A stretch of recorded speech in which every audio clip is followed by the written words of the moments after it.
So very good morning to everyone. Good morning. We are one earth, one family, and we share one future. The leaders of G20 met in New Delhi on September 9th and 10th, 2023, under the theme of Vasudev Kutumbakam, and agreed on the G20 New Delhi leaders declaration on the very first day, under the dynamic leadership of the Honorable Prime Minister of India, Sri Narendra Modi, a proud alumnus of Gujarat University. On the 26 total meetings, 7 ministerial and working group meeting focus on sustainability. 3 out of 8 focus area of G20 declaration were centered on sustainability, which were strong, sustainable, balanced and inclusive growth, accelerating progress on sustainable development goals, green development pact for sustainable future. Would you believe that 7 times sustainability words and 81 times sustainable word was repeated in the declaration? In total, 88 times. I think this is the word which was the highest repeated in the declaration, which shows India's commitment to sustainability and green growth.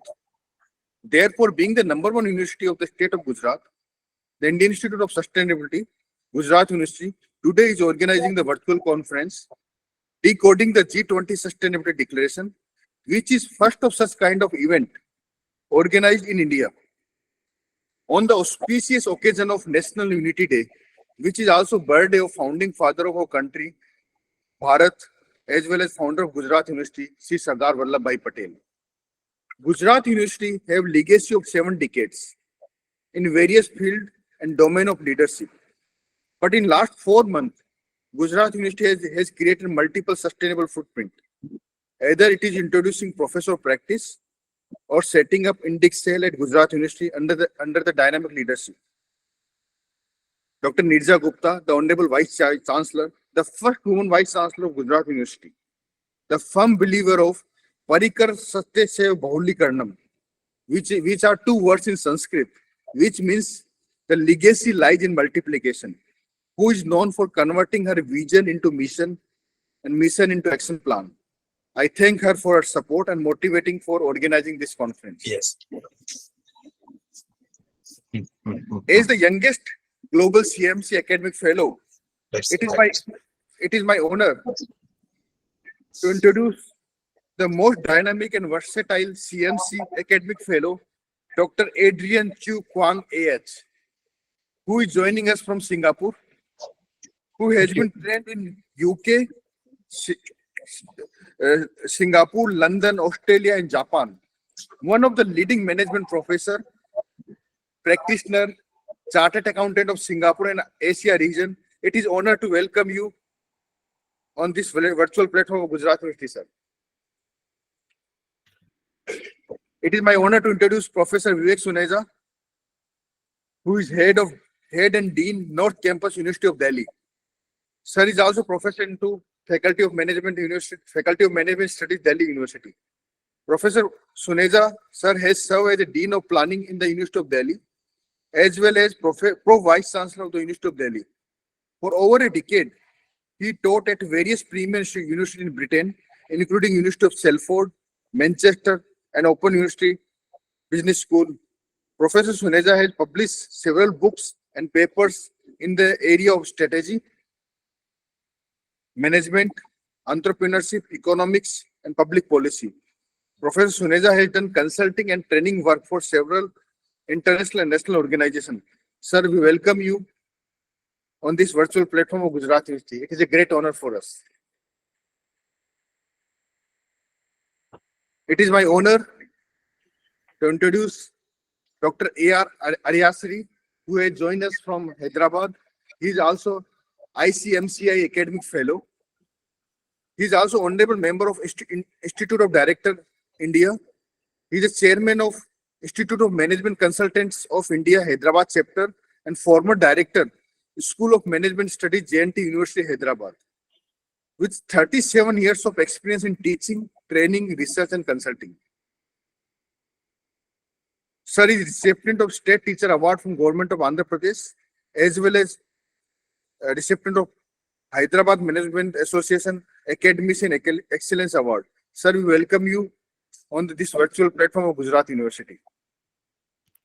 It is my honor to introduce Mr. Devanshu Banerjee. Sir is the honorary chairman of IMCI Gujarat chapter, a practitioner, certified management consultant from International Council of Management Consulting Institute Global. Sir chaired the Gujarat chapter of Institute of Management. Mr. Banerjee is the leading management consultant of Gujarat state. Sir, we welcome you at the University of Gujarat University. Thank you. My pleasure. I also welcome Dr. Kiran Singh Rajput, sir, who is a coordinator of Indian Institute of Sustainability, Gujarat University. His regular guidance gives us the path of continuous improvement and works selflessly towards our goal. Sir is a microbiologist and a practitioner by biotechnologist. Sir, we welcome you, sir.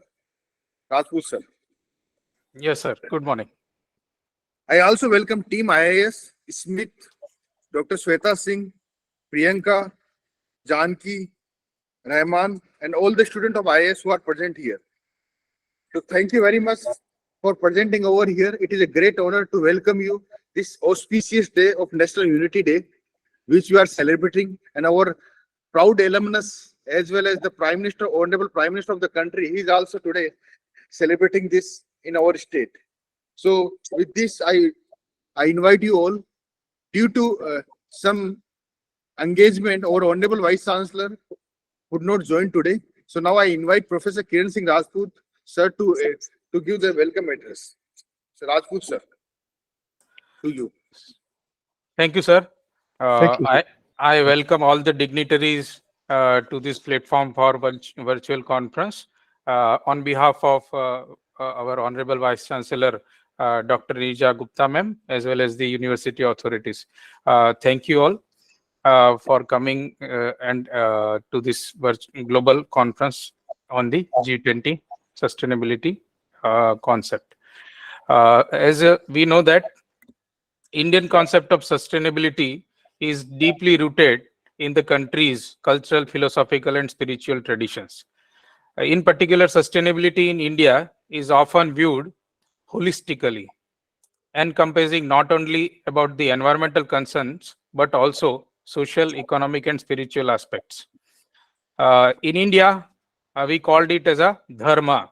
So dharma is a moral and ethical duty of individuals which are expected to follow. Normally, we Indians or Indian traditions emphasize the interrelatedness of all the living beings and their relationship with the nature. And it includes the practices such as respecting and conserving the natural resources, promoting the sustainable agriculture, and viewing the nature as a source of spiritual inspiration. Secondly, traditional Indian agricultural practices such as organic farming, crop rotation, and they were all part of the Indian traditions. And that is why they prioritize the soil health, biodiversity, and we generally minimize the use of synthetic chemicals also. So normally in India, we have a concept of reuse and recycle by using the cloth bags and all, we know that. Similarly, we also, Indian traditions are also respecting the forest, wildlife, our concept of biodiversity. We always respect the animals. We always worship the animals and all culture.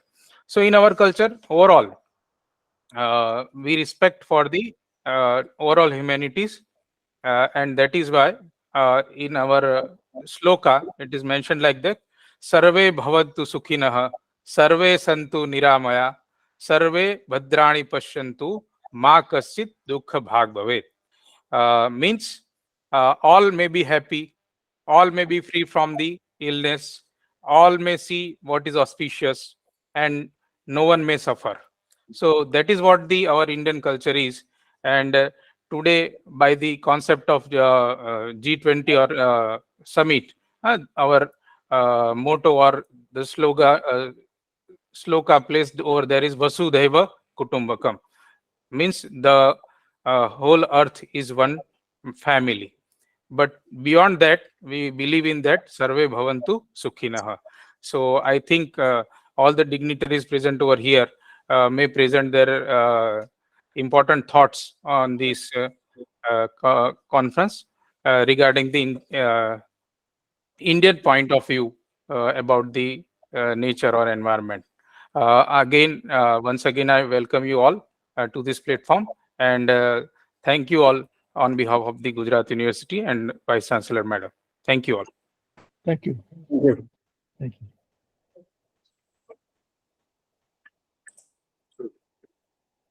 Thank you very much, sir. So I invite Dr. Adrian Chu Kong, Yeah. who is professor at Management Development Institute of Singapore. Sir, Thank you.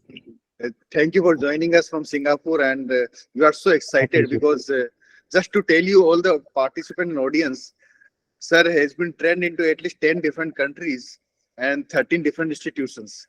And when I saw the CV, it was so much motivating and so much inspiring, sir. And you are also, I'm a, I'm the youngest global academic fellow, CMC academic fellow. So it is also my honor to introduce the one of the experienced CMC academic fellow. So I invite you, sir. Thank you. Thank you, sir. Thank you. Yeah. I would like to share screen. I have some slides, sir. So I'll be allowed to share screen. Can I share screen? Yeah. And Smith, can you allow Dr. Kong to Yeah. share the screen, please? I'll share the screen. Sir, in your window, please see the share screen options. Okay. Already I allowed you. Yeah.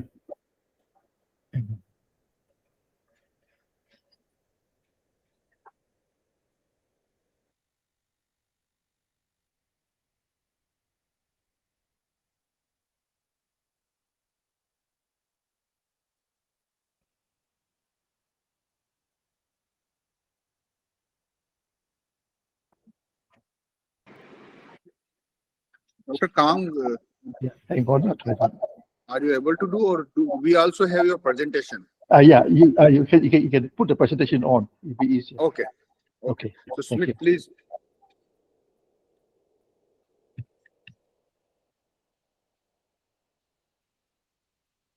Yeah. Good.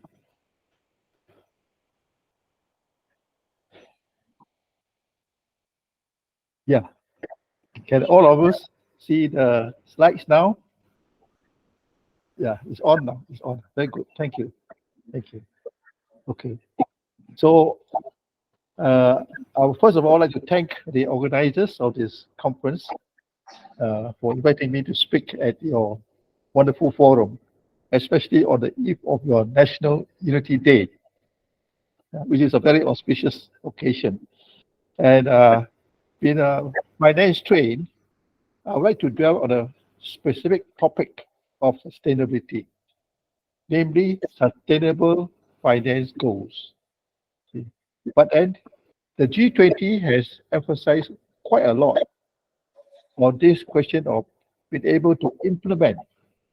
See. So they have made recommendations, but I think the key point is to be able to implement to be effective. And that is my focus today on what I call proactive solutions towards sustainable finance to support the total concept of sustainability, covering environment, social, and governance. So if I may go on to further. So special emphasis on G20 on the environment, the social responsibility, and good governance.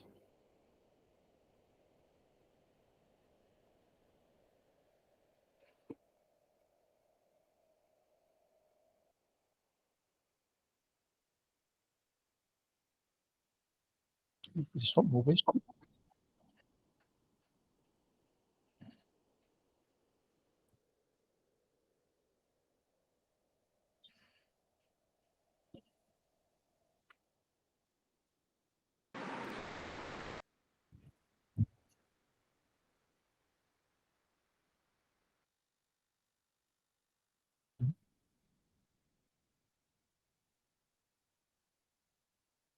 Okay. Okay.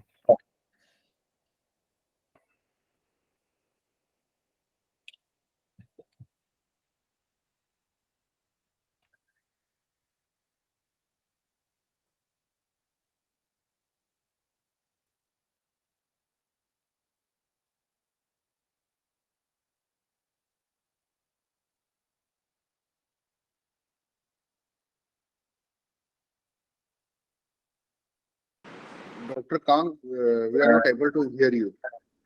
But possible to enlarge it?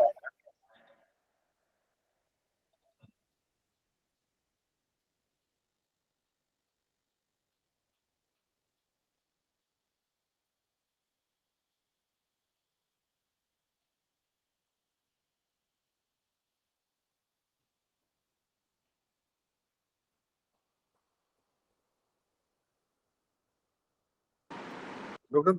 Kang, am I audible to you? Dr. Kang, Yeah. am I audible to you? I can't get through to the slides. Okay, because you have to tell because we are presenting. Yeah, yeah. So Okay, you share have to tell next. You have to Yeah. tell next slide. So my colleague will do the same. So slides we are presenting over here. Mm. Okay, so which slide we want to go? So you just say next. So next we will go to next. Yeah.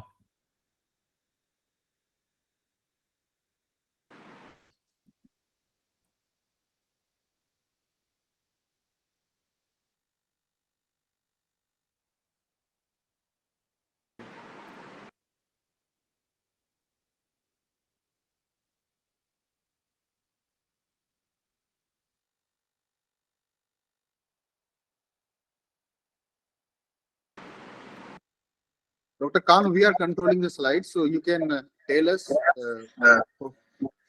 because you are unable to share the screen. So therefore,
so we are just trying to connect Dr. Kang in Singapore. I think he got some network problem. So meanwhile, sir, may I request Professor Vivek Suneja, sir, who is head and dean North Campus University of Delhi and is a former vice chancellor of University of Delhi and very well known professor of strategy in Faculty of Management Studies, which is one of the leading business school in India. Sir, it is great honor. We are very excited to hear you and because you have been a great practitioner. Sir, to you, sir. Thank you. Am I audible, Sudhanshuji? Yes, sir, you are audible, sir. All right. So, very good morning to you and to everyone. It's an honor to be here. And upfront, I must thank Mr. Sudhanshu Jangir, who's the director of the Indian Institute of Sustainability, for organizing this timely conference and inviting me. Also, I'd like to give my salutations to Dr. Kwang and my fellow panelists, Dr. Aryasari, Mr. Debashish Banerjee, and of course, we heard that inspiring introduction from Dr. Rajput. So to start with what Dr. Rajput was saying and what Sudhanshu ji was saying, and to build on that. So this is a remarkable declaration we had. And as Sudhanshuji was saying, the number of times the word sustainability was used is itself remarkable. I don't think in the previous G20 conferences, sustainability has ever been at the forefront. It's always been the back end, but I think it is in India that it has come to the forefront. And I think that is as it ought to be. As Rajputji was saying, the very soil of India.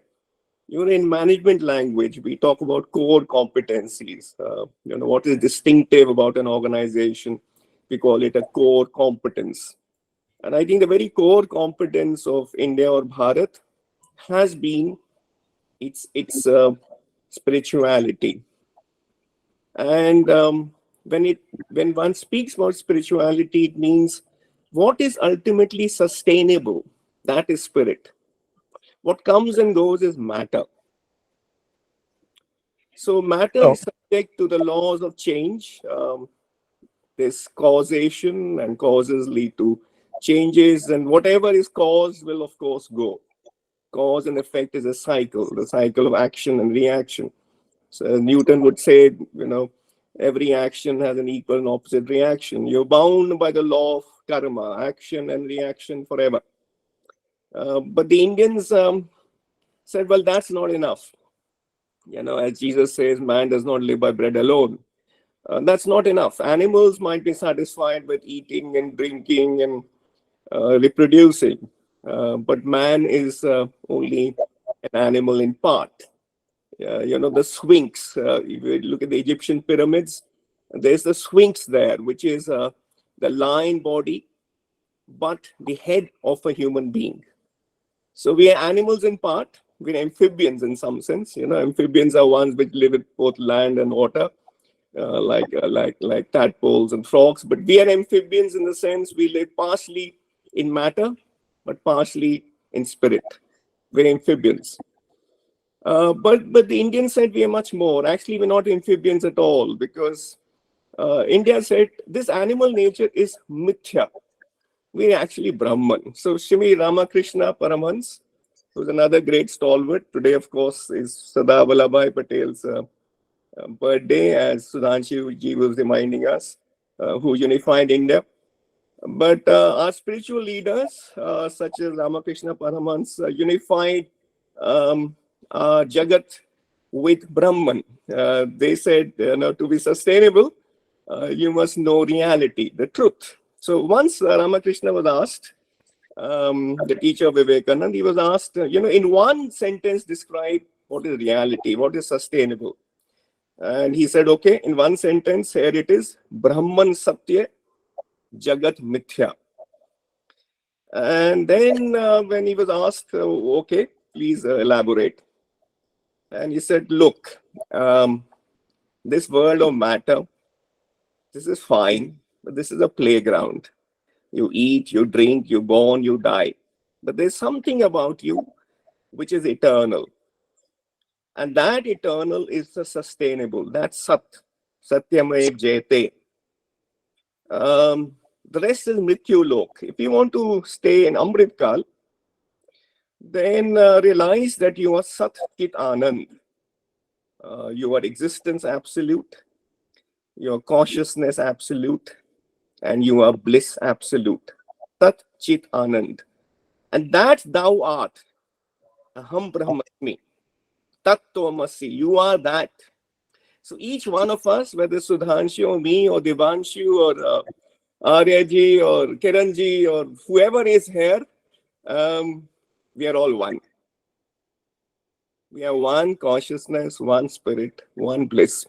So just as in an ocean, there are various waves. One wave is Sudhanshu, and one wave is me, and one is Kiran, and one is, everyone here. I can notice Nikita and Kushal and so on. We were born a few years ago, and a few years ago we'll go back to the ocean.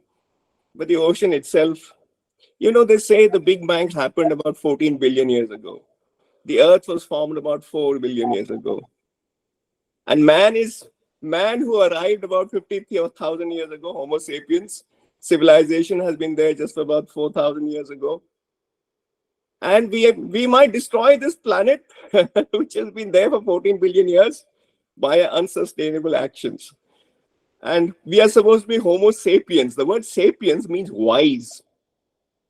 So a universe which physically, the last cycle of which, I mean, of course, the cosmologists also now agree that this Big Bang is only one of the several cycles. There was a Big Bang, and then this will dissolve back, and then you'll have another Big Bang. But we humans, just in 3,000 years of civilization, have brought Earth to a place where we might destroy our very homes. And we are supposed to be Homo sapiens, the wise ones. What kind of wisdom is this? And as our great gurus told us, unless you realize your wisdom, you realize your satya, then you will be unsustainable. Jagat mithya, Brahman satya. So the real challenge, which is why the G20 begins with this broad vision statement. I am a management professor, strategy professor. We talk about vision and mission, as Sudhanshu was saying. Missions proceed from vision. If our vision is clouded, if your vision is we are an animal, we come and go, then we'll create one kind of a planet. If our vision is we are Brahman, we are eternal, and this is a playground, then we'll play good games. Otherwise, we'll play wars. In the preamble, in the declaration, it says this is not an era for war. Number 14 point. Today's era must not be a war. And this was written when the Ukraine, in the context of the Ukraine-Russia conflict. But after this has passed, we have another war. What's happening in the Middle East. We forever had wars. We've had Mahabharata, where Krishna gave his great teachings. Unless we realize the truth about ourselves, all our games, all our leelas will degenerate into war. Life is a game. Ye mithya jagat to ek leela hai, as Krishna put it. Let's play a good game. Let's not play a corrupted game. So to be sustainable, life must be based on need, not greed. That is what the father of a nation, again from Gujarat, again from Sabarmati at Ahmedabad. That's one of the most holy places that I've been to ever. It's a pilgrimage. Whenever I come to Ahmedabad, I always go there, and the eternal peace you find in the Sabarmati. And this is the man who got India independence through non-violence, not through war. And he said the only war is against your own demons. But the other statement that Gandhi made, he said there's enough in the world for everybody's need, not for everybody's greed. In 1958, John Kenneth Galbraith, who was a famous economist at Harvard, also ambassador to India, he wrote a lovely book. It's called The Affluent Society. The Affluent Society. And he made a distinction again between need and greed, between a want and needs. He said, look, the needs are physiological. How much do we need to eat? How many clothes do we need to wear? Is there enough technology to feed everybody on the planet? Absolutely. Food is rotting in the godowns. So what more do you need? You have food. Everybody can be fed. All our other needs are not physiological. They are psychological. The physiological needs are what are called as sustainability goals. And if you put our minds together, we should be able to feed, clothe, house everybody, give basic medical facilities and basic education. And this document we have talks about that. Then let's make sure everybody has enough to eat. There's no malnutrition. Everybody has basic clothes and shelter, basic health facilities, and they all get educated. That's not a big deal. If you look in Mohenjo-daro, Harappa, Indus Valley civilization, all the houses are double-storied. They all have wells. Drainage is underground. There is no great income inequality. There's coinage, there's writing, there's art. So India, in some senses, developed even at 2500 BC. This idea we are a developing nation. We are a redeveloping nation. When the British arrived in India, we were the world's foremost economy, highest in terms of per capita income and per capita exports. It was colonization, and the British came here to trade, a trading company, just like the Dutch and the Portuguese. But thanks to colonialism, we slipped back. But of course, even before colonialism, because of evils of caste and so forth, we were already slipping back. So in some sense, Western science helped to revive us. But we need to combine the wisdom of India, as all our freedom fighters said, as Vivekananda said, with the scientific principles that colonialism brought to us. The West brought science to us, combine it with spirituality, which is the science of our psyches, and only then life is sustainable. Birds cannot fly on one wing. You need two wings. One is internal science, which is spirituality, and then you need a bit of Western science, which was also Indian science once upon a time, to make matter work, to make steam engines and electricity and carbon less fuels and so forth. So we need two wings to fly. But let's treat the world as it is. It's a playground. Let's not get lost in this world. Then there'll be warfare forever. So we must have peace within ourselves. And once we have peace in our hearts, then our minds and our brains can work to achieve what the hearts tell us. The heart must rule the mind. If the mind rules the heart, it is not sustainable. So I thank everybody, especially Sudhanshuji, for organizing this. I think this has been a seminal moment in world history. It's now time to redeem the pledge. And I think all of us need to work hard. The devil always lies in the detail.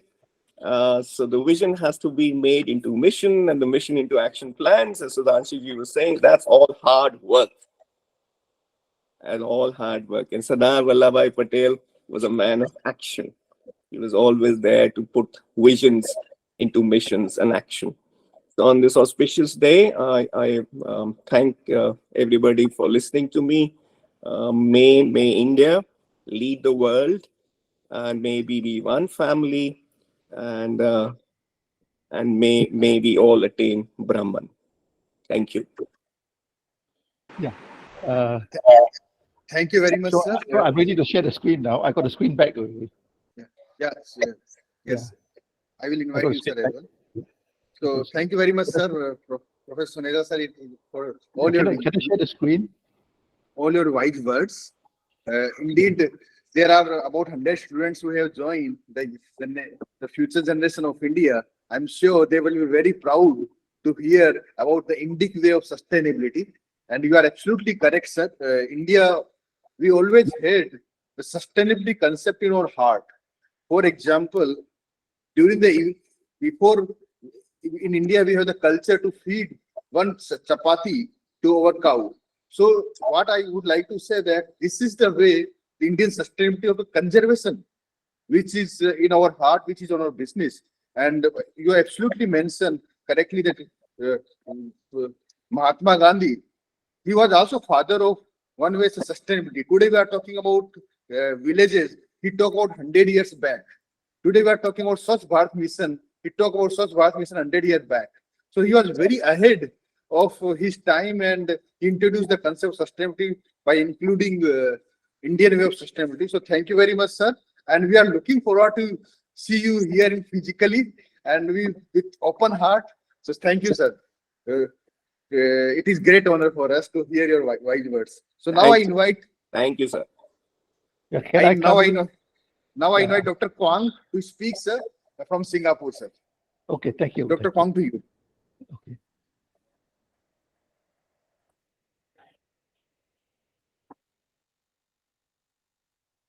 So I'm now doing my sharing. Yes, your skills are, yes, we can see So your presentation, sir. You can see there. Okay. Yeah. Can I unpin it? I don't know.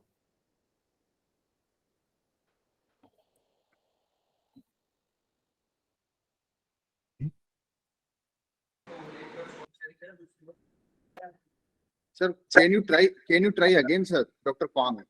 Yeah. Okay. Stop and again try. Yeah, the screen is there, but I'll.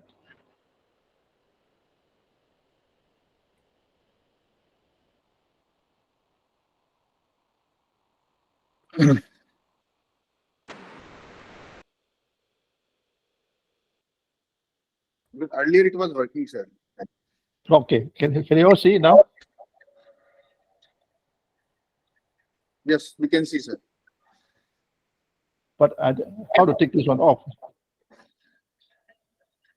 We can see your screen. Okay.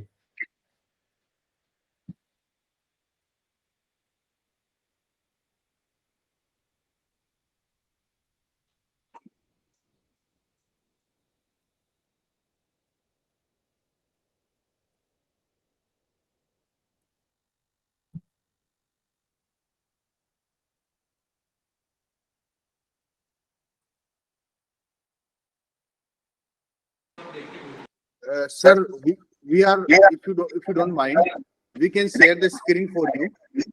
Now we are presenting. It's fine. Okay. Now can you It's see fine. it now? Now it's fine. Yes, it's fine. Perfect, Okay. sir. It's fine now. Okay. Right. So as I was saying,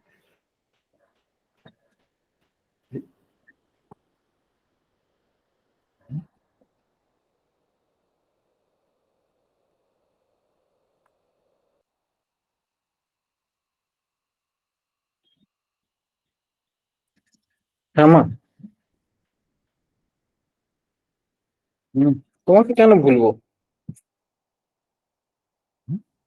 হ্যাঁ, phone করা হয় না, ভুলবো? সবসময় মনে so I'm sharing.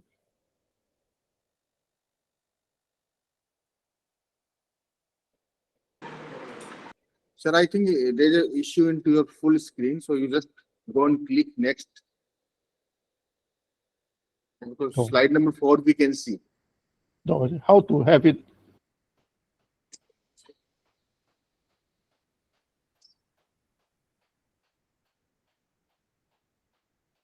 How to take this one off? This thing?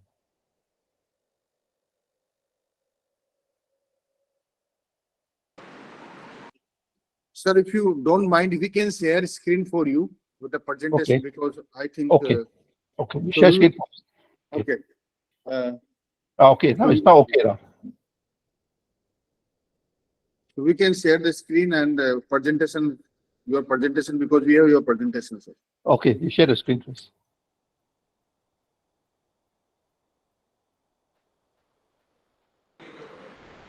Sir, could you please stop this screen, sir? Could you please stop? Stop the screen so that we can share the screen. You just stop. Okay. I just stopped. Okay.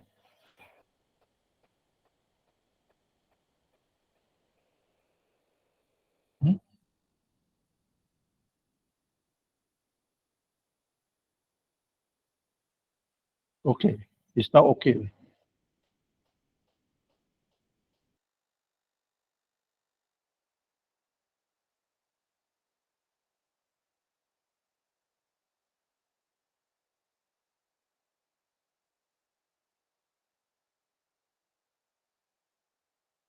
So, sir, you just say next, and we will click on that.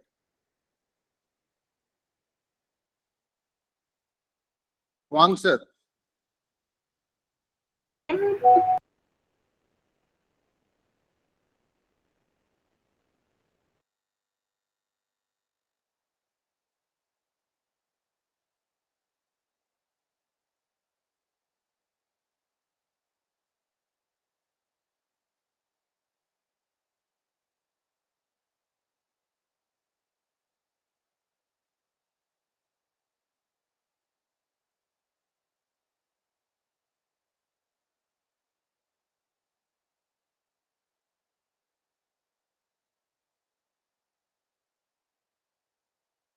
I think there's a technical issue registered with Dr. Kwan. So meanwhile, I invite Dr. A.R. Aryasari, who is also ICMCI Academic Fellow. He is a former director and professor of School of Management Studies, JNTU, Hyderabad, and a very well-known management professional from East India. So it is a very great coincidence that we have connected. Today is National Unity Day, but at the same time we have connected from people from North, East, and West. So, Dr. Aryasari, to you. Thank you very much. Thank you, sir. Can I share my presentation? Yes, sir. So it is with you. We are sharing, sir. Yeah.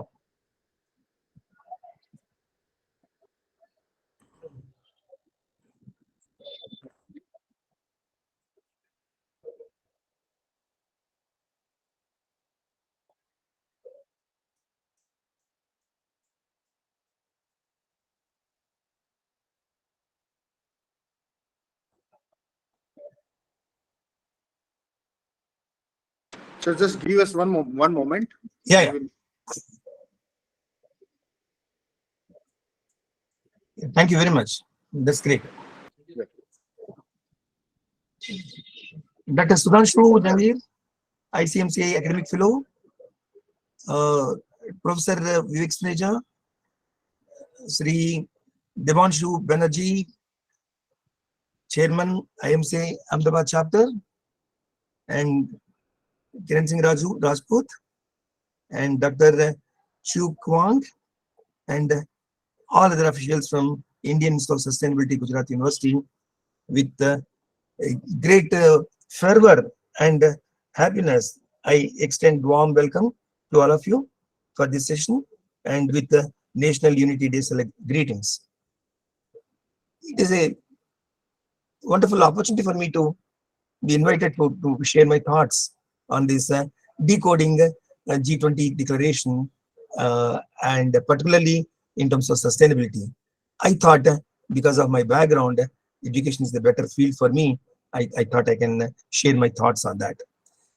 Can we move, please? This I need not tell you because there are a number of issues, challenges, and bright points and weak points for our Indian education system. And there is no focus on sustainability, though we do a lot of activities relating to sustainability, and they are not integrated. And lack of funding for education, and expensive university tuition fee, ineffective leadership and lack of accountability, insufficient infrastructure, widespread illiteracy, resource wastage, lack of experienced staff, running the system on contract staff, quality, poor access, prohibitively costly, social and cultural issues, and online education system.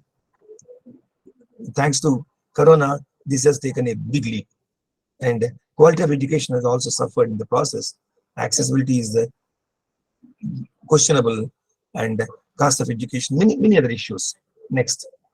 So you have the G presidency, and why it is prestigious for India. You know, G20 nations produce more than 80% of global GDP, contribute to 75% of the global trade, and house 60% of the world's population.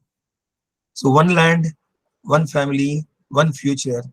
This will support India's worldwide efforts to foster mankind and bring about oneness.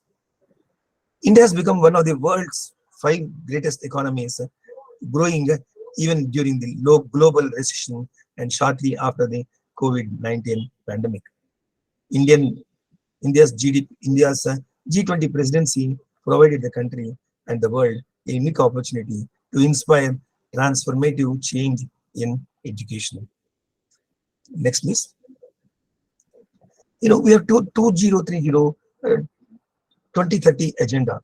Agenda is for sustainable development, seeks to end poverty and hunger, realize the human rights for all, achieve gender equality and empowerment of all women and girls, and ensure the lasting protection of the planet and natural resources. This is very, very important here.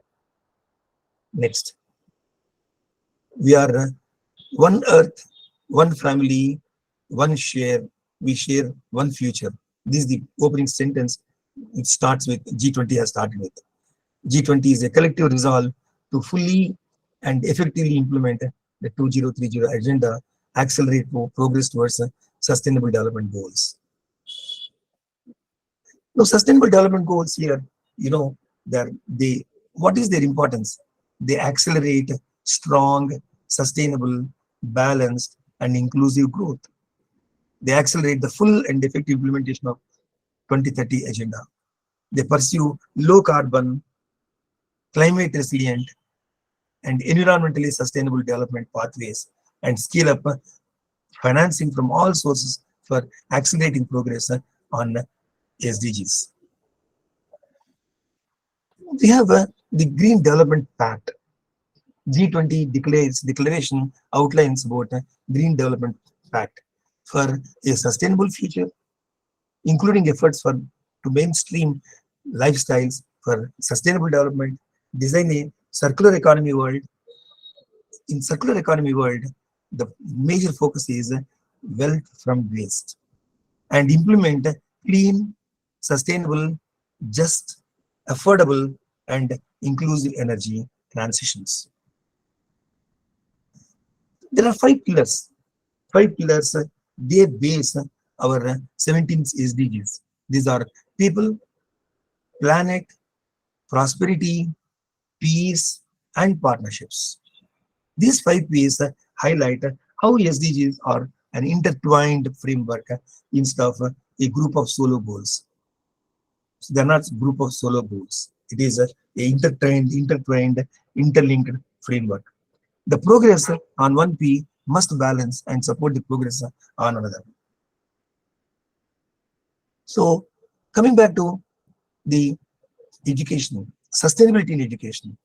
Sustainability in education builds a better future for India, sustainable society where resources are used responsibly and environment is protected. Poverty, environmental degradation, social inequality, all these, focus in sustainability in education, focus on all these areas to help to create a better future for the citizens. Now you find that United Nations 17 Sustainable Development Goals are incorporated into the system, incorporated in the curriculum. They aim to create a better future for all. These goals include eradicating poverty, providing quality education, promoting gender equality, and protecting the environment. So these are the present generation gets equipped with knowledge and skills to address these. Students can learn about sustainable agriculture practices, waste management, and the renewable energy resources. So if you don't teach these 17 sustainable goals as part of curriculum, the students are deprived of all these skills. By promotion of environmental education, we can empower students to develop an understanding of natural world and how it functions. With this, they are enabled to take informed decisions about the environment and take action to protect it. Environmental education provides opportunities for students to participate in environmental activities such as tree plantation, which we are doing extensively on wide scale, in large scale, and waste management and cleanup campaigns. Promoting, sustainable practice in schools and colleges is very, very important here, and creating a sustainable society where resources are used responsibly and the environment is protected. Next, please. Next, please. So, role of G20 in promoting quality education has been phenomenal. In the sense, it has committed to using digital technologies to bridge the digital divide in education and support teachers in keeping up with the technological advancements. The leaders also emphasized the importance of inclusive and high quality education and skills training for all, including those in vulnerable situations. So we need to have some points of action. What exactly we are going to do now? What are the takeaways for us, and what should we focus upon? Education is not only foundation upon which our civilization is built, but it is the architect of the humanity's future. We need to lead the mankind in its effort for development, peace, and prosperity for all. Education plays the critical role as enabler of human dignity and empowerment globally. We need to work together for a resilient, equitable, inclusive, and sustainable future through education. We need to ensure that everyone irrespective of the age, gender, socio-economic, or cultural background, or those who are facing physical, mental, or other learning difficulties or special needs, have access to quality, inclusive, and equitable education and training. So we have many constraints, and despite these constraints, our focus should be how best we can provide access to quality education, inclusive and equitable education and training. Education is not only an academic learning, but also is developing life, technical and vocational skills to make all the learners future ready. Underline the need for lifelong learning. This is very, very important here. Underline the need for lifelong learning. Recognize the important role of digital transformations, women-led development, green transition, education for sustainable development, and lifestyles as accelerators that can advance the progress towards achievement of the self-sustainable development goals. All learners must acquire foundational learning by 2030. The percentage of children, particularly girls and children with disabilities, not able to reach the and understand the simple text or too simple maths is reduced substantially. Overcome the digital divide for all learners by addressing all the barriers to technological infrastructure and work collectively to develop technology ecosystems and learning resources, including the local languages that are affordable and easily accessible. All the syllabuses today, which are conventionally taught in, Hindi or English, today they are being taught in regional languages also. Now, empower the teachers and education staff all over the world in promoting education and need to foster an environment including through capacity building and exchange programs that will enable teachers and staff to thrive in their profession. Invest in supporting human capital development, encourage collaborative solutions and innovations to promote quality teaching, learning and skilling, as well as foster economic collaborations among educational institutions through joint programs, dual degrees, as well as student and faculty exchange programs. Open digital resources with world curriculum content. This is very, very important here. We cannot afford to say that he is from Stanford, he is from Harvard. Now, with digital resources, all these geographies, different geographies have started disappearing. By combining this with digital tools with the pandemic, we have empowered millions of learners, provide accessible, high quality digital materials, promote equity and inclusion, and facilitating cross-border collaboration. Open educational resources are not a zero-sum game. The more we share, the more one can gain in the process in the long run. So we should note that we are not going to end up with zero. We are going to end up with a huge surplus with collaborative learning and with equity and inclusion. Develop better skills, and these will create better jobs, better lives by making education and skills more transferable across the borders. Technology and micro credentials provide us these tools. You need to align education, social, labor, and economic policies to economic growth, economic development, and human welfare. Competition in education today is no longer seen as between countries, but it is between humans and the digital technologies, including artificial intelligence. Road-based learning.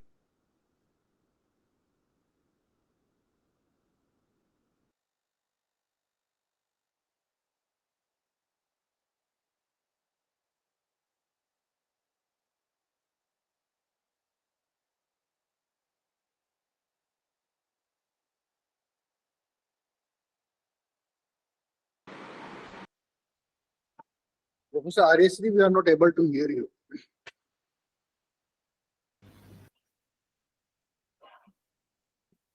Professor Ari.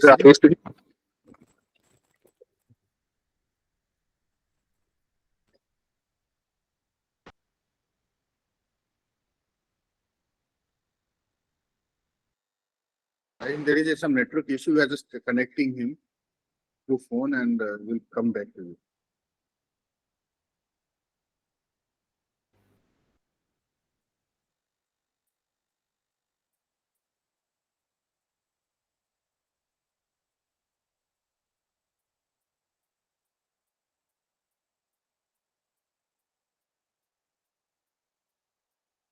Hello? Hello? Yeah, Dr. Kwang, you just I just request you to wait Yeah. for 2 3 once he finish, and then we will present your slides so that there is no issue about the internet on your side. Can I share? No, you just please, I just request you to wait for 2 minutes. By Okay. the time we, Okay, I'll wait. I'll wait.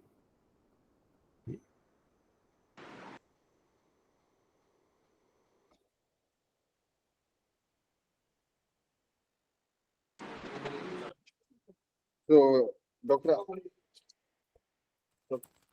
Dr. Ari actually has informed that there is some issues with his internet. So Dr. Kwang, I request you please you may continue, sir. Dr. Kwang. Yes, I'm speaking.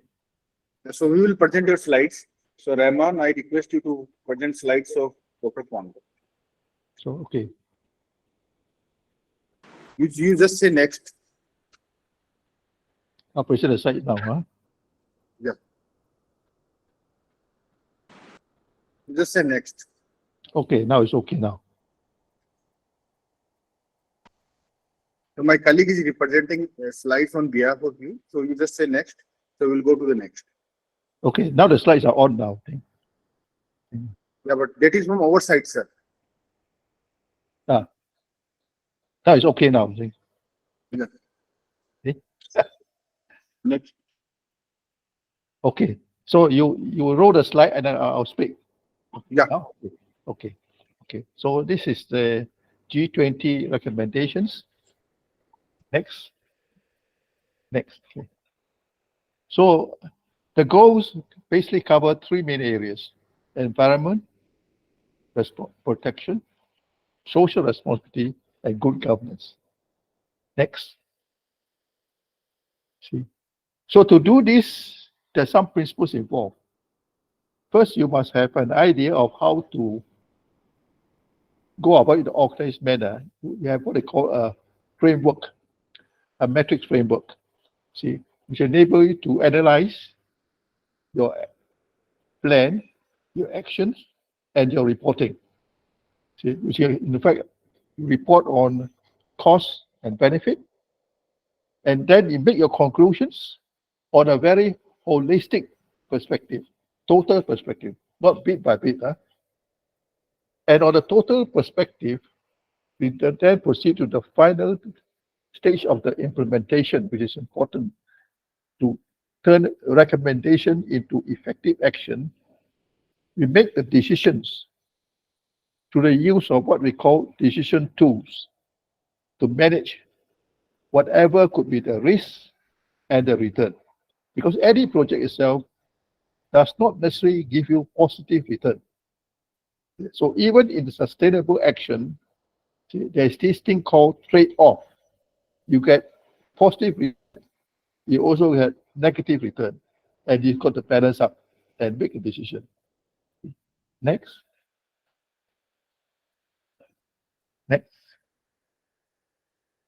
Okay. So you look at what they call the risk and return. But the problem is that whenever you look at it from the point of risk and return, in terms of money, because when you have finance, you invest. You put in the money and you hope to get the return. But if you think of it mainly as money, this could be a problem. Because in sustainability, the final evaluation should be on the social responsible investment. That means you must be able to satisfy the environment, the social part, and the governance aspect, not just the money. Next. So the G20 has come up with what we call priority area.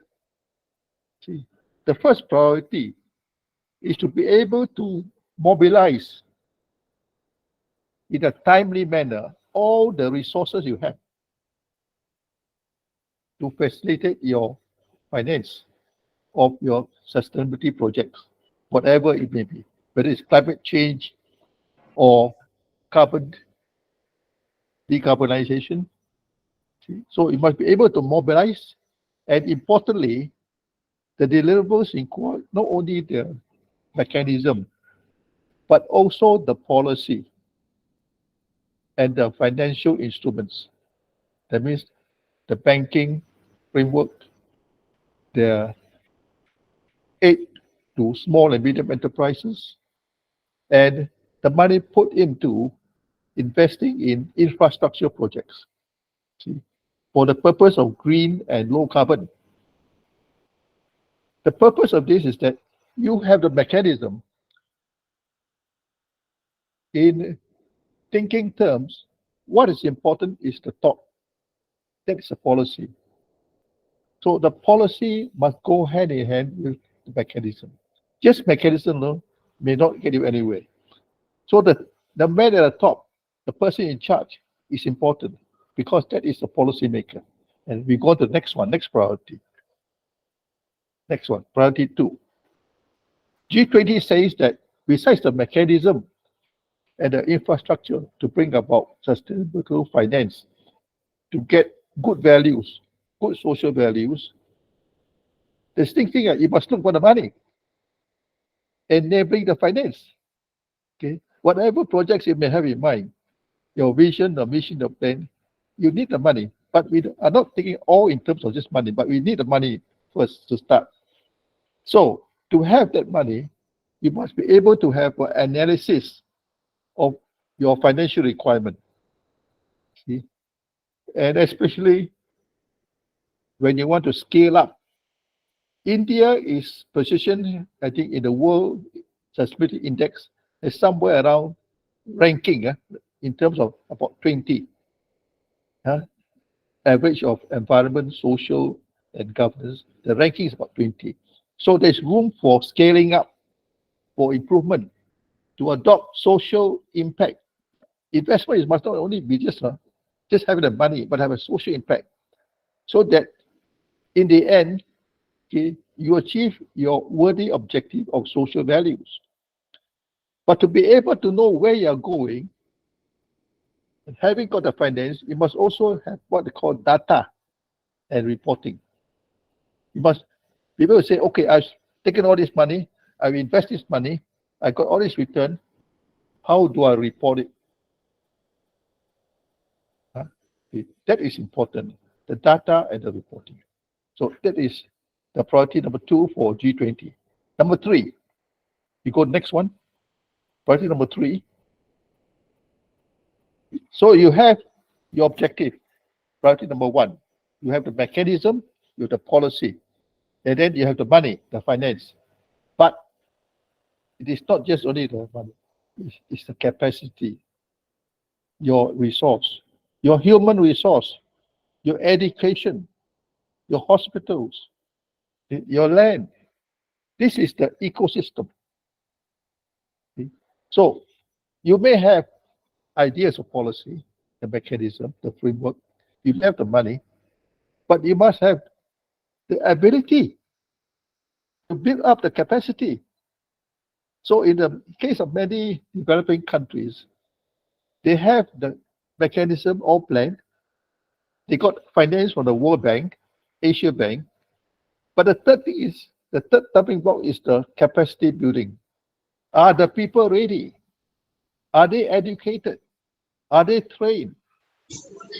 And do they have the tools to build up the sustainable future, to build up the sustainable environment, the social investment? It's where you must have what they call the deliverable, which is a technical assistant action plan. See, this action plan will provide the development of the capacity, which is important, the capacity of resources, so that you overcome barriers to results. And one of the key problems in many of the developing countries is this called data collection, data management, especially when the country is very big. See, a big country is not a small country. You can get the resources and put together very fast. See, but a big country, to mobilize resources also means overcoming a lot of barriers, physical barriers, people barrier, talent barrier, and also important, as I said, the data reporting. You have all the action, but there's nothing to show the data for you to make the decision. So these are three priorities. First priority, mobilization. Second priority, finance. Third priority, capacity building. Building and accumulating your resources. Next. So for the recent Indian conference, there's this Sustainable Finance Working Group. They have come up with very, very specific recommendations for deliverables. Implementation is effective for India. And I'm happy to note that I managed to get some of the specific action that India can embark on. First, with reference to India, a formal green taxonomy. You must have a kind of dictionary, compilation of information of what you want to do. Then you must also define the priority sector lending. For finance, where are you going to put your money? Where are you going to lend the money for your sustainability? That is also important to be focused. See, and also to be focused on climate-focused credit enhancement. Many countries, they want to do things, but they have no money, and they need credit. How do you manage the credit? Huh? And some of these investment will go into climate investment, climate adjustment, managing the environment. And in India, they have identified in India SEED-B, NABFID, IIFLCL, and the dedicated green DFI bank. So in a way, India has, in fact, gone quite a lot on sustainability measure because there's these financial structures or the financial institutions are already there. Now is how to really make full use of these public financial institutions. So for India, it's a credit. India is a big country. India has a lot of resources. And India is going to be, in the near future, one of the world's great economies. In fact, from my information, the population of India is overtaking China. And India could well be competing with China as a major economy. And a major economy must also be a leader in sustainability and sustainability project, sustainability finance. This should be what I call a key goal for India. See, so to go and able to achieve this goal, I said go back again to my preference for data, the metrics, how you measure what you do. Okay, so this data will also disclose things like your emission, carbon emission. See, and then at the same time, you want to know where your money goes. You must provide financial incentive for the green projects, financial incentive. It's no point telling companies or even telling institutions, oh, we all grow green. But it can just be mere talk, no? Okay? Because talk is easy, but substance is important. And incentive we may call it welfare, but not necessarily welfare. When you try to help the lower income group advance their status in society, when you bring up the social level of people, sometimes you need to go into incentive. And that may come from resources like money and finance. Okay, next fact. So this is the scope for India. Next slide. So why all this bother? The goal of the G20 is that if you have finance as a key component, it will help you bridge social, racial, and gender gap. That means solve the problem of social instability. See? So it's not just a green revolution. See? It is also to increase a better understanding of what is meant by sustainable living and sustainable life. That means giving people meaningful lives. So there is one kind of metric which stresses this emphasis on people. See, people scope, people welfare, and people future. This is sustainable life. Therefore, what is involved is actually quite big. And what is required is integrative and pervasive action, not just only bit by bit, but covering almost the whole society. Not just piecemeal expression of intent, lip service, without the cohesive and meaningful impact. Means not just words, but action. Okay. Next. So therefore, there is a connection between practices and even the financial performance. So how you practice. And this practice must be holistic. The deliverable is it. The solution is it. It must be total. See, for the nation, for the society, for the organization, and the company. That means you go down the line. Country to society, to institution, to association, and importantly, to the people. See, ultimately the people. See. Therefore, improving living and financial performance in the long run. So therefore, the action building upon the words, action should lead to good financial performance, but more importantly, it is the long run, not the short term.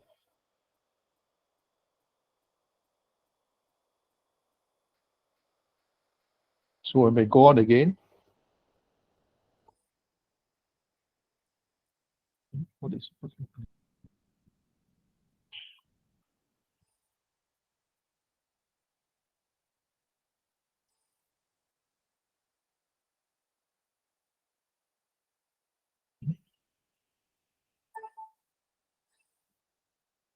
oh, thank you.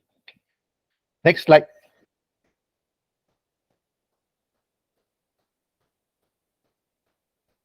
So, finance as part of the total sustainable effort is not looking at just only what is green, is environmental friendly, see, but also looking at performance over time. That's why the long run, see, and therefore important to define very clearly for ourselves the role of sustainability or the broader influence base. Next.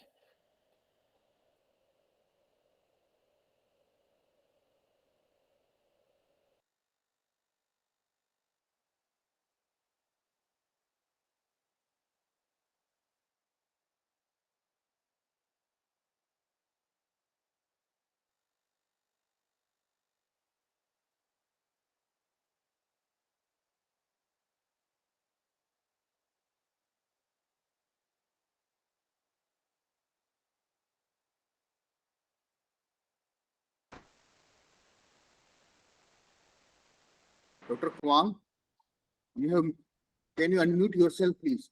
Could you unmute Dr. Kwang? We're not able to hear you. Could you please unmute?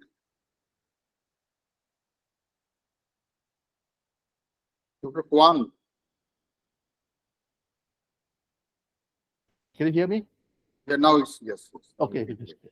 So I said that it in the end it's a balanced portfolio for the long run. See, and developing activities that give active ownership to people, credit for projects, green bonds, and impact investing. Investing with a purpose. Okay, whether to microfinance or to long-term sustainable funds. Next. Okay. So to be able to do this, maybe it's my bias. I always stress the need for data. Develop relevant metrics. Quantitatively, okay, which is things like money, things like amount of investment, see, things like risk and return, but also important, qualitative, people's life, living into a better future. Both. The problem so far to date with most attempts at the sustainable finance is just to look at the quantitative part. And for a person like myself who stress the quantitative, we can lose sight of the fact. The ultimate fact is ultimate fact. Qualitative goals. See, what is a country for? A country must be one to create happiness for its people. And even with not much money, you can still be happy, provided the living is qualitative, sustainable into the long run. Next page. Next. And to help with this, we have, I think, one of our, esteemed speakers have talked about financial technology, fintech, applied analytics, AI, whatever is the latest methodology. Big data analytics, blockchain, in fact, and data analytics for risk assessment. So we have to train our people in this. This is where many countries, even like in the country I come from, our education system was based on having qualifications. That means you can encourage your child to go to school, obtain good quality education, obtain degrees, but in this modern world, it is just not enough. Because this is a world now overcome by technology. You have AI, robotics taking over human jobs. You have various technology-based software, okay, which just having a mere degree is not enough. You must have the capacity, the technical ability to understand the new technology and to be going along, feel it, imbibe it, absorb it into your system. And that's where people like myself, educated in the old system of throughout school to university, may become obsolete because we are not in line with a new world of technology, the world of the internet, the world of the web, the world of the digital. So fintech is important for sustainability. It's part of sustainable finance. Next.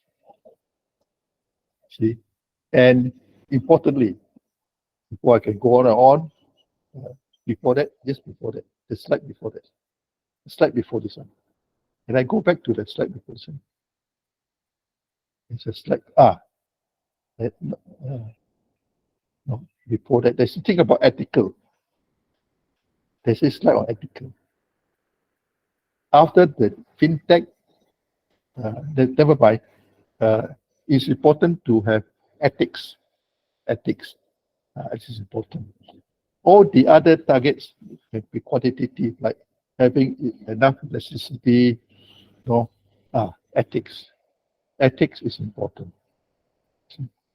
This I regard as perhaps the ultimate goal.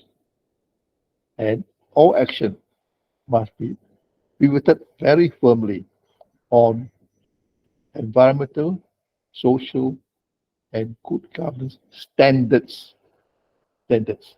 And if you apply to sustainable finance, the way you manage your asset, the way you do your corporate strategy, your institutional strategy, and your national strategy for your customers, your workers, and even for people who have a future in the country.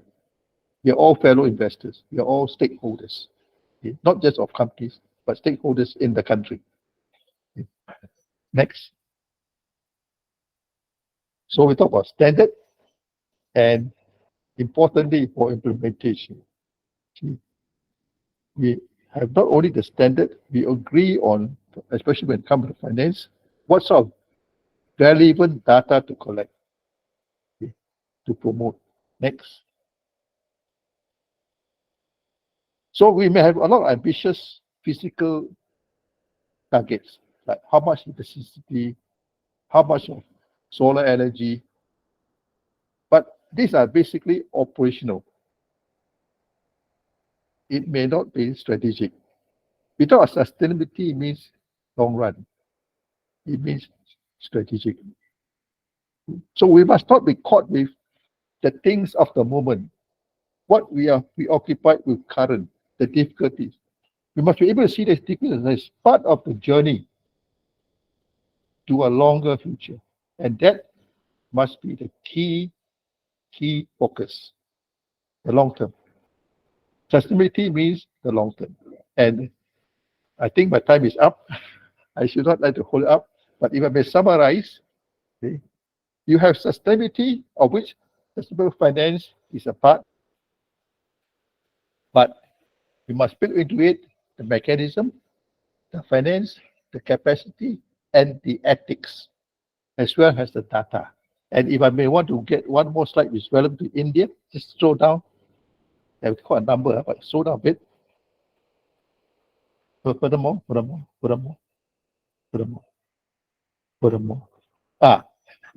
Key point. All these things we speak up for, so that applicable to India. And if I may be fair in my judgment, India has done a lot. It may not be number one on top down there, but it is progressing. It is going forward. It knows its goals. Next slide. Okay. Next slide. Okay.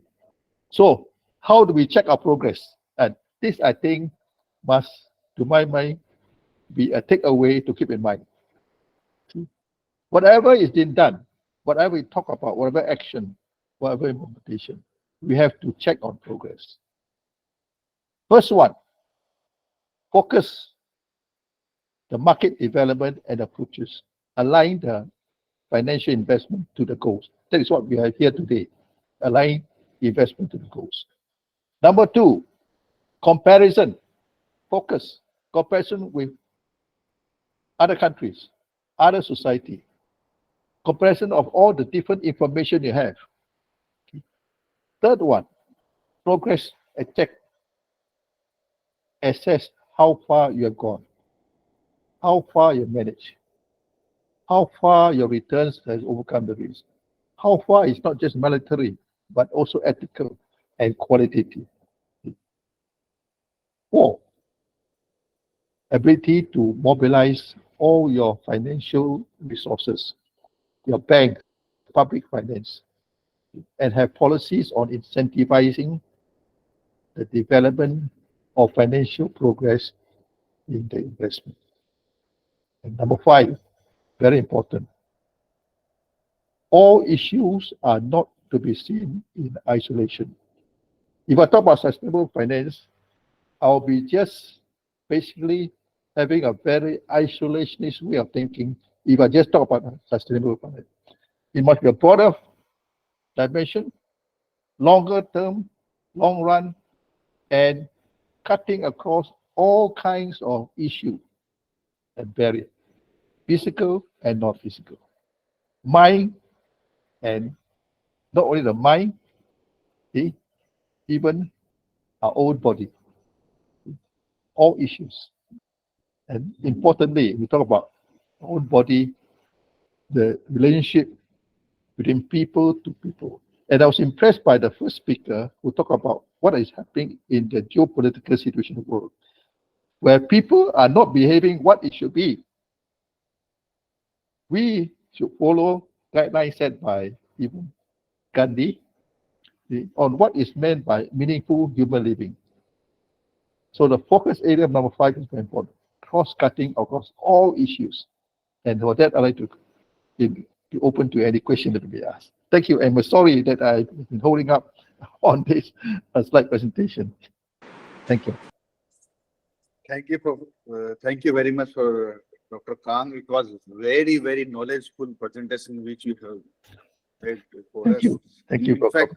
In fact, sustainability cannot be sustainable until unless we don't connect with finance. So you really connected with finance, and specifically, for example, you talk about the priorities such as mobilization, finance, and capacity building. Yeah. I totally agree, because capacity building is something very, very important. And Yes. you talk about collection of data, development of data metrics, qualitative and quantitative. That is something very, very important. And specifically, you also correctly mentioned that it must be India centric, because I always say India is a different planet on the planet. And today we are number 1 in the population. So we need to take the lead. So thank you very much, sir. It was very great for us. And one day we are looking forward to see you in Ahmedabad. Mr. Devanshu Banerjee is also here. He's a chairman of Gujarat chapter. Then we have other people who are also.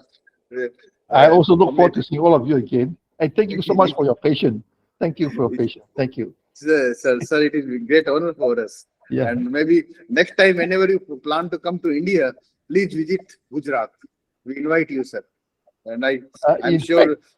In fact, when I received the invitation, I was very happy, because Gujarat, to my mind, is a very respected institution, even from a Singapore perspective. Thank you, sir. You all know about Thank you. Gujarat. Thank you. Thank you. So now I invite Dr. A.R. Ariasri again. He has connected with us online to finish his presentation. He was talking about sustainable education. Yes, education is the gateway toward the sustainability, like what we say, Vidya Dadati Viniyam. So Dr. Ariasri, please.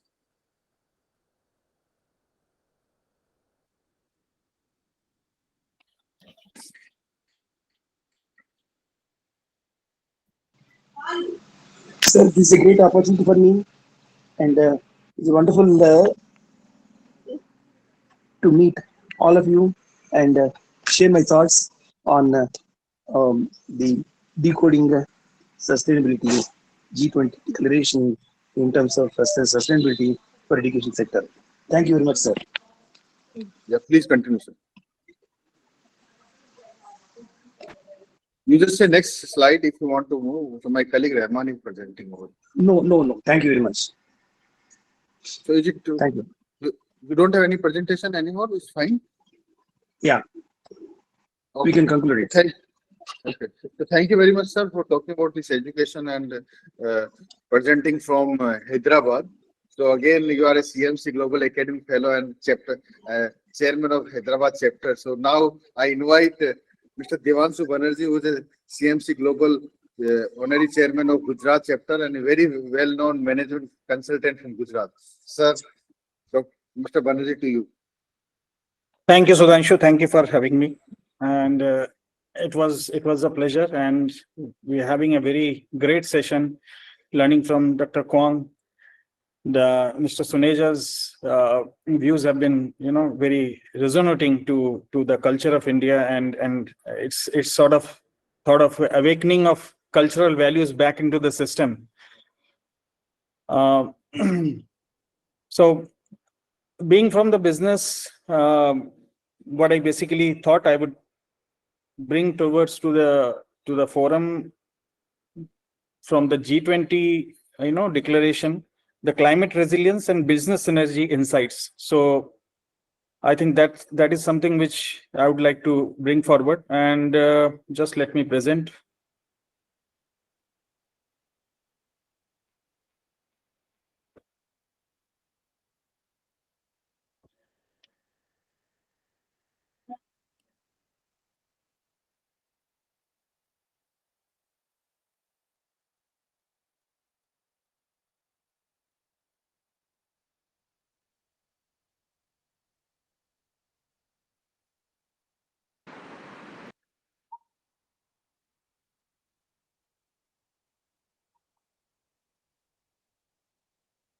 Is my screen visible? Yes, sir. Yes. So thank you. And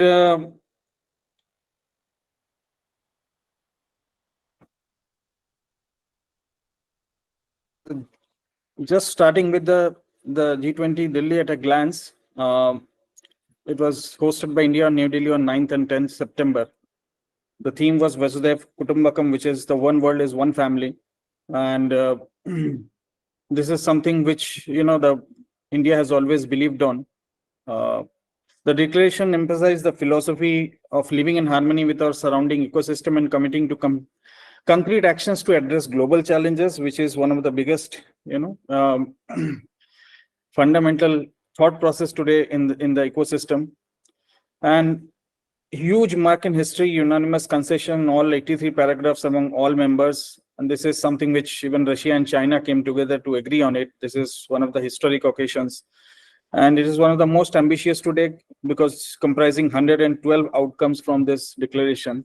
I'll just brief upon on the highlights which are there. One was the India Middle East Europe Economic Corridor. I think this is one of the biggest outcomes from this session, and this is one of the equivalent to Silk Route and Spice Route put together in which India used to have in earlier times. This route is developed with the aim of boost economic development through improved connectivity and integration through Asia and Middle East Europe. So that is the main objective of this corridor.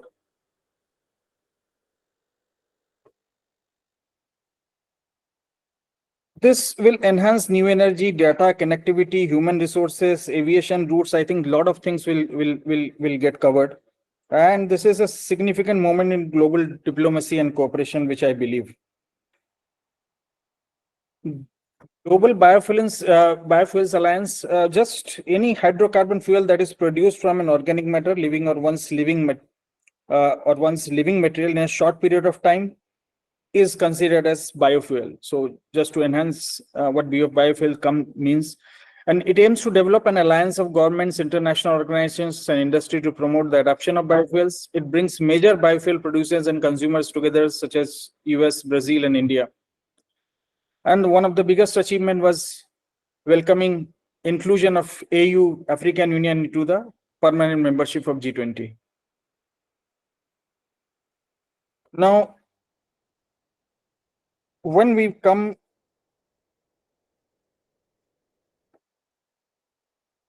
see the topic that holds immense significance in our rapidly evolving global landscape, the intersection of climate, sustainability, and business, with a special emphasis on green business.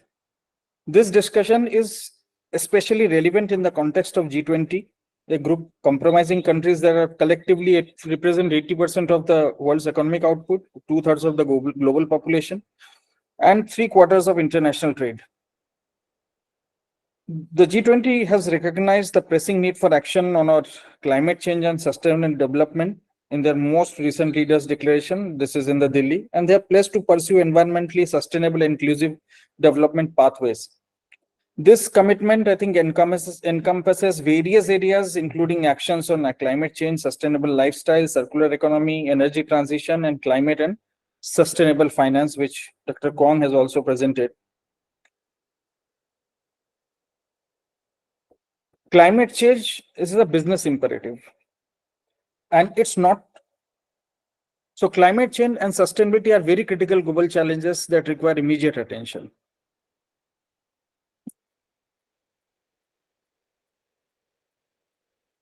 Climate change today is no longer an abstract, distant threat. It is a tangible and present reality affecting every country on every continent. It's not just an environmental concern, it's a business concern. Businesses are increasingly realizing that their long-term success is intrinsically linked to their environmental impact. They're acknowledging the strong business case for going green. I take from Suneja's words presentation before before the colonization of India. India was actually a land of sustainability, where land and cow were the more two pillars of sustainable development, business, where these are the two things where it defined the business. From the cow, from the cow dung to which was more sustainable practice, building up houses, creating germ-free houses, to businesses creating a lot of byproducts from the cow, and land as a farmer. It was more a sustainable place. But after the colonization, when things started, the natural resources started replacing with artificial resources, where the development has to balance has to be stricken between the development and sustainability. This is a very, very core concept of going green. So this is one of the challenges, how development in one hand and sustainability on other hand can coexist in this world, in the current world scenario.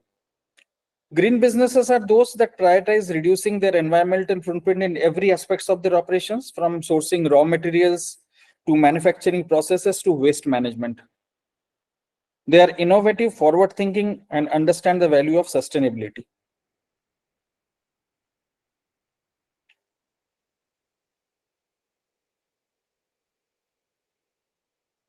So this G20 lays emphasis on strong, sustainable, balanced, and inclusive growth, acknowledges that midway to 2030, only 20% of sustainable goals targets set by UN in 2015 are on track, recognizing that limiting global warming to 1.5 degrees centigrade as per the Paris Declaration requires rapid, deep, and sustained reductions in global greenhouse emissions of 43% by 2030, related to the 19 levels.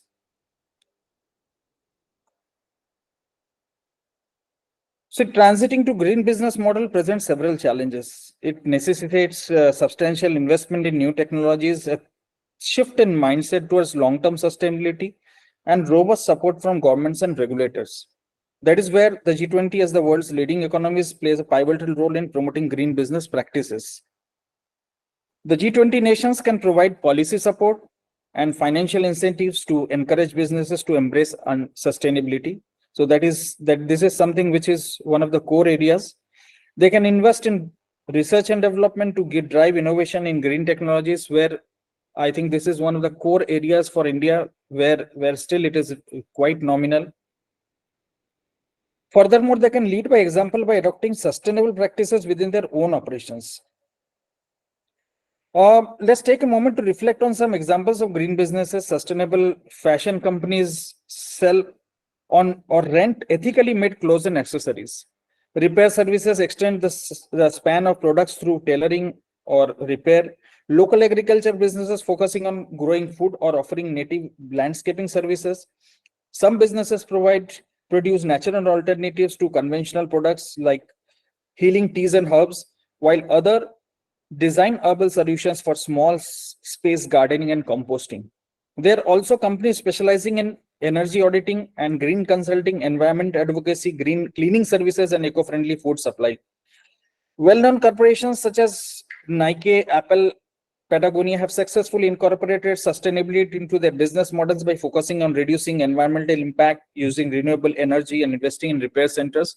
More and more, the automobile industry is following the path where they are more going to sustainable products and recycled products. So the G20 is supporting business. The G20, presenting 20 major economies, has launched several initiatives to support businesses across various domains. Some key areas are building including global value chains, future of work, skilling, and mobility. We're focusing on preparing businesses and workers for their changing work of nature.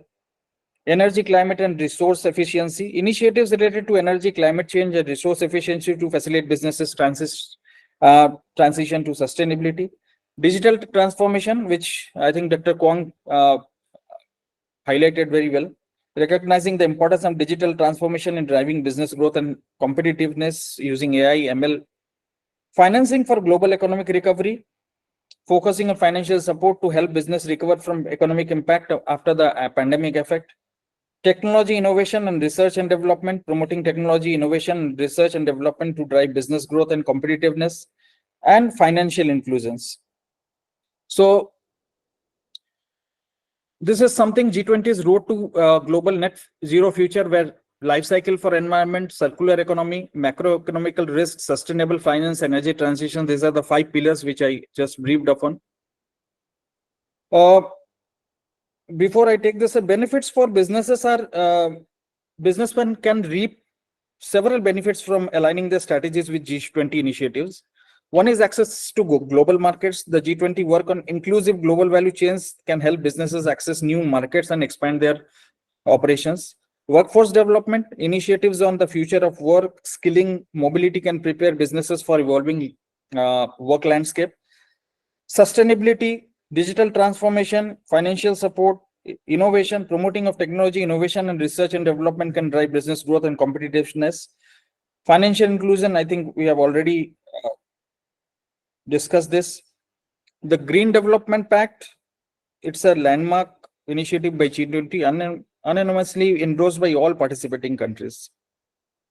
And it encompasses several critical elements like financing, emission reduction, adaptation finance, global biofuel alliance, which we have already highlighted.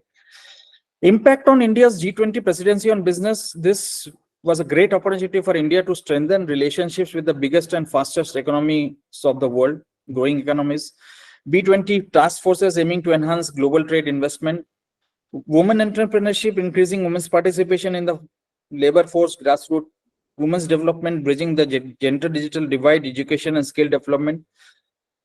Recognizing the importance of startups, micro, small and medium enterprises as engines of growth, welcomes the establishment of Startup 20 engagement group during India's G20 presidency, highlighting their role in driving innovation and creating employment.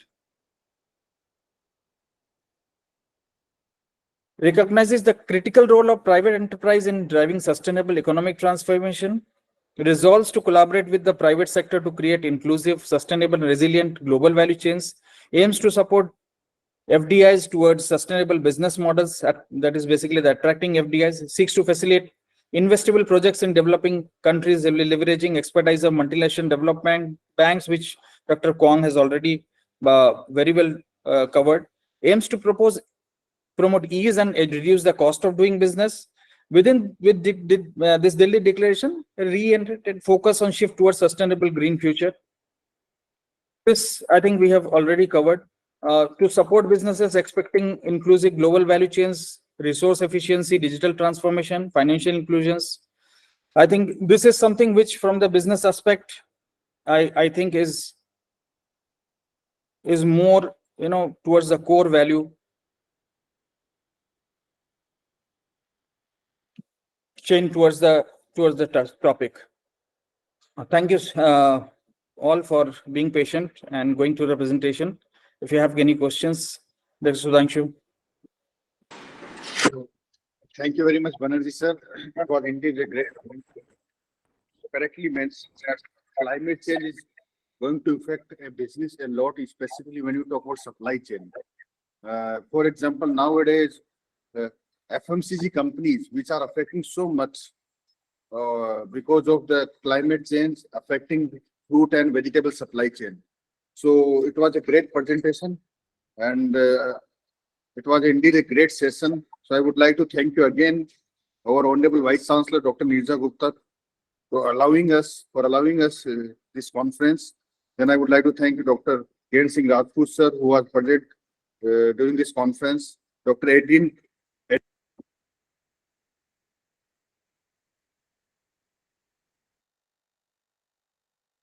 Sorry. Dr. Adrian, thank you, Dr. Adrian Chupong, who was present from Singapore. Professor Vivek Suneja sir from Delhi University sir. It was a great honor to hear your wise words. Dr. A.R. Ariasli from Hyderabad, who talk about sustainable finance. Mr. Devanshu Banerjee, you talk about the business. So indeed, it was a great session. And I also would like to thank you, my team, especially Smith and Rahman, who was handling this session, and all the students who were patiently listening. And especially, sir, I request all the speakers, whenever they visit Gujarat or Ahmedabad, please visit us. And I think it's a beginning of new journey where we can collaborate, because sustainability in our country is also about partnership. So how can we partner? Because when we can partner, we can like we say 1 + 1 is equal to 11. So I'm very excited, specifically because I always say that this is a new beginning. So thank you again, and thank you very much. And have a nice day. Thank you. And, Thank you. and I wish you happy National Thank you Unity for your Day. precious speech. Thank you. Thank Thank you. Thank you.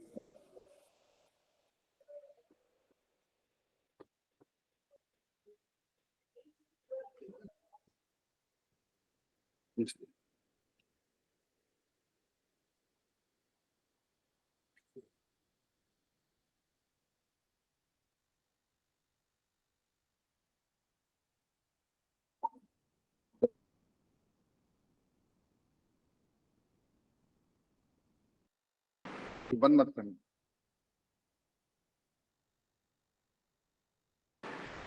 So students, am I audible to you?